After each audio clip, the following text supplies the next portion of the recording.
guest today is Adam Freymiller. Adam, how are you? I'm great. How are you, David? I'm doing really well. What do you do, Adam?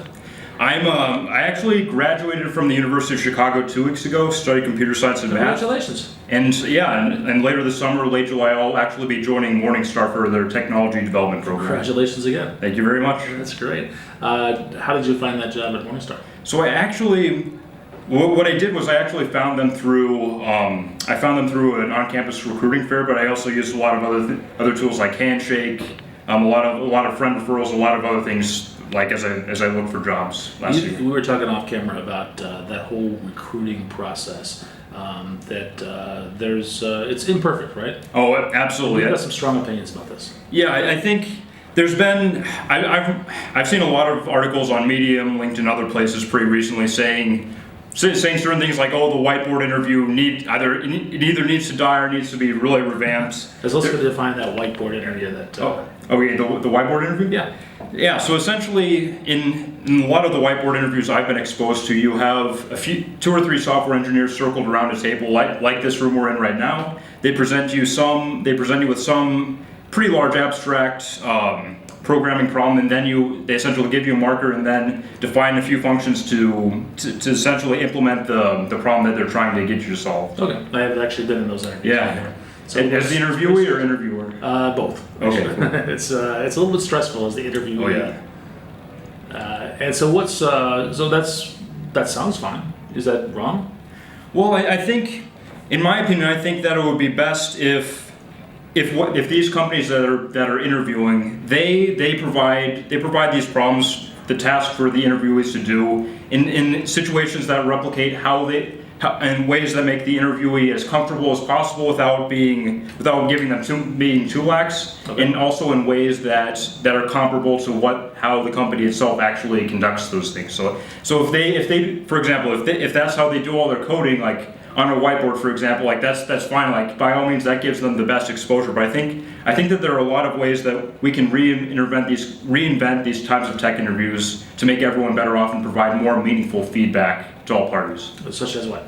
Well, there's one company that I found out pretty recently. It's called. I'm pretty excited about this one. I'm not just disclaimer. I'm not affiliated with them. It's called Interviewing.io, and essentially it provides a lot of pretty cool tools. One of them is that there's a decent amount of concern about whether the interviewing process is biased and that whether certain a lot of talented developers and engineers from certain groups aren't being allowed to progress on to the next step of the process because of bias. So one thing that Interviewing.io does is that they essentially like allow you to obfuscate the voice of the person who's being interviewed. So you have no idea of, am I talking to a woman? I'm talking to someone who's male. Like all those things are anonymized. With an accent, for example.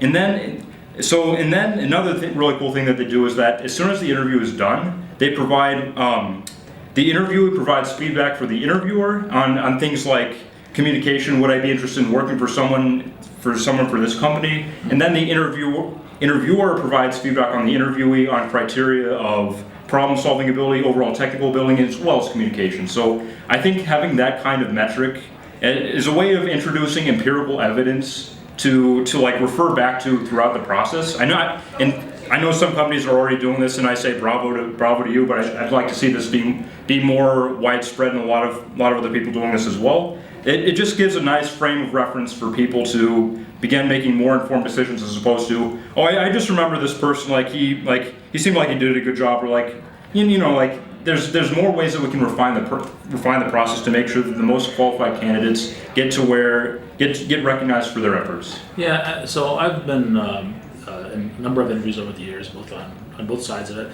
and my experience is that people that are doing these interviews, by the time it gets to the process where they're meeting somebody in person, it tends to be the potential employer is taking it seriously enough that they're going to take notes and keep track of what the person's strengths and weaknesses are.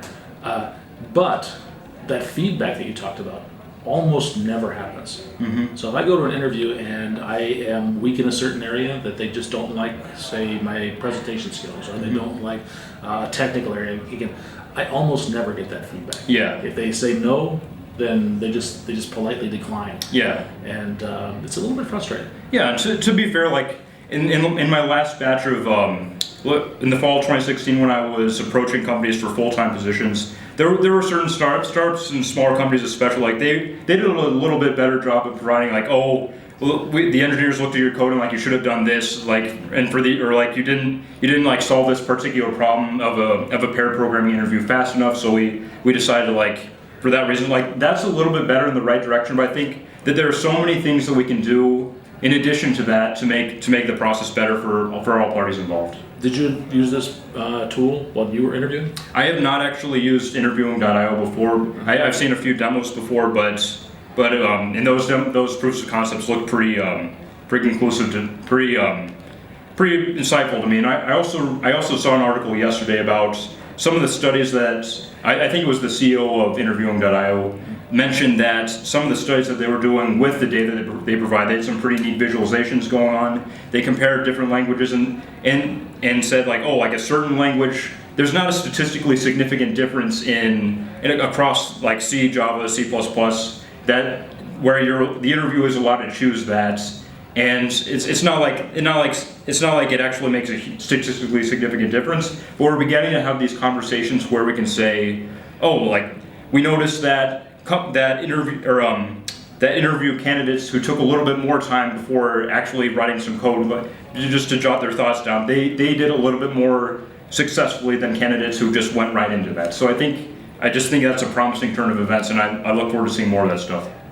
One of the advantages of in-person, non-anonymized interviews is, or I should say one of the side effects is that you actually get to relate personally with the potential employer, potential employee, and you kind of lose that when you do something like this anonymized tool. Is that important to you, in your opinion? I mean, there's people who cite this. We want somebody that's a good fit culturally. We want somebody that we can get along with, and that's as a factor in bringing them into an organization. First of all, do you agree with that? You lose that with anonymized interviews, and is that important? Or I absolutely think that the way you interact with people on a one-to-one basis, when you're actually in the same room, getting a feel for people in different environments, that's absolutely important. And I don't think that interviewing.io should supplant that process. I think that interviewing.io should possibly augment some of the existing. Have one more tool. Yeah, exactly. Okay. Yeah, and I throw this out because I said advantage originally. I changed it to issues because sometimes that's code for we want people to look and act like us. I guess, for example, a company of all white males may only hire other white males just because they're comfortable with that, and that can be a problem as well. You've basically gotten rid of there's a lot of advantage to diversity, and you've removed that by essentially just hiring people that you're comfortable with. Yeah, I think there's a lot. I think that there's a lot more that we can do to like help people get along the pipeline. Interviewing.io is one such thing that through the anonymization of the process, we can allow the talent to stand up above everything else. And then there's, of course, at the final, most of the interview processes always end up in the final. The final interview is usually an on-site one. That's another. If there are certain biases being introduced at that stage, that's another cultural problem that needs to be considered and figured out if we can improve certain problems there. But just allowing certain underrepresented people to help get further along in the process through interviewing.io, HackerRank, other processes. That's a step in the right direction.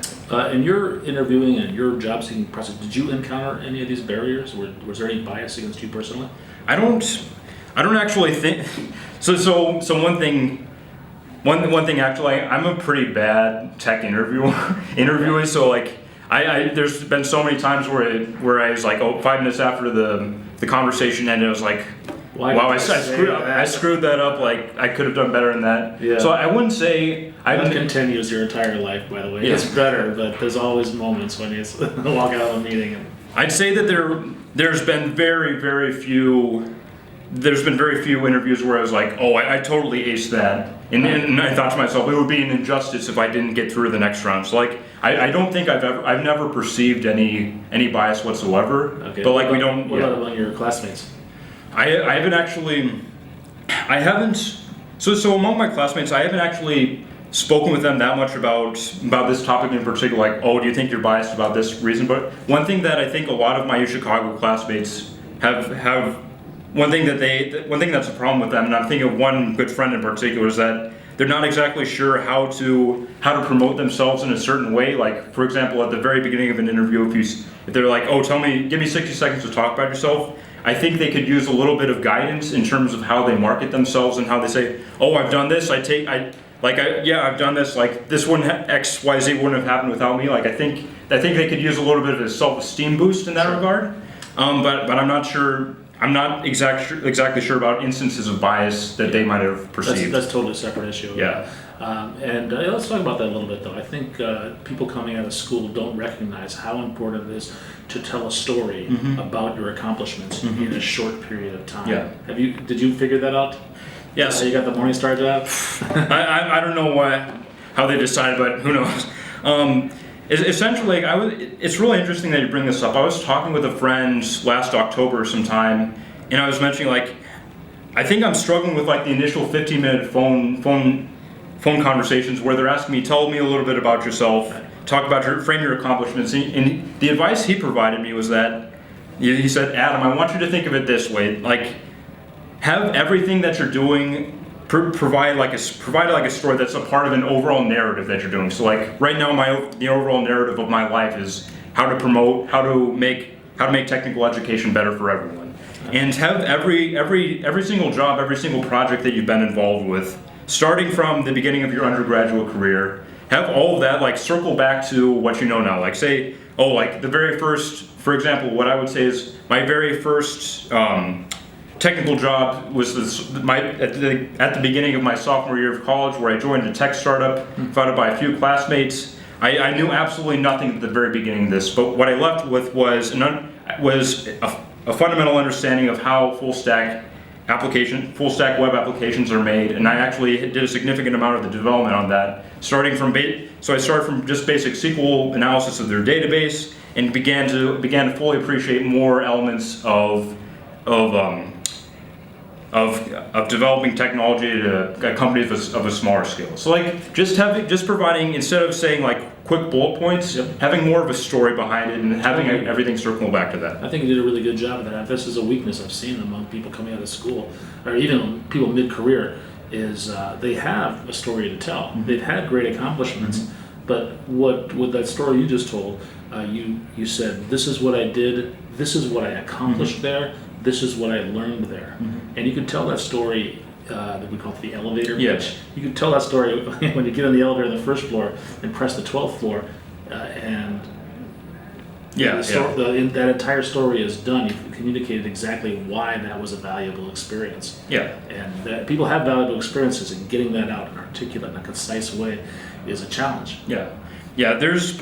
Like, I really enjoy having conversations like this and like meeting a lot of different people who do interesting things in technology. Like you said, like everyone has a story to tell. Like there's interesting things about them that make them tick, and it's just about delving within yourself and doing a little bit of introspection to find out how you can package the story in a way that people are most interested in hearing. Interesting. You should write about this. Well, you should start a blog. Yeah, I'm actually on Medium. I think it's either Adam Freymiller or A Freymiller. I forget which one. Oh yeah, I'll include it. So, yeah. All right. Any other lessons you've learned in the last few months during this process?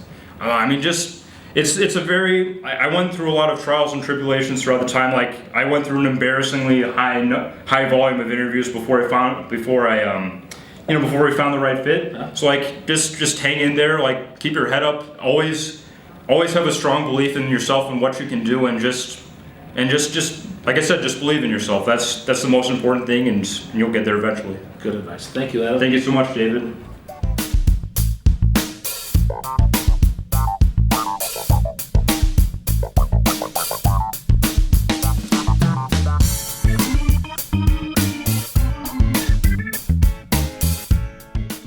All right, thank you to all my fans, friends, and family watching this back home. Hope you learned a little bit about technology today, and we'll see you next time.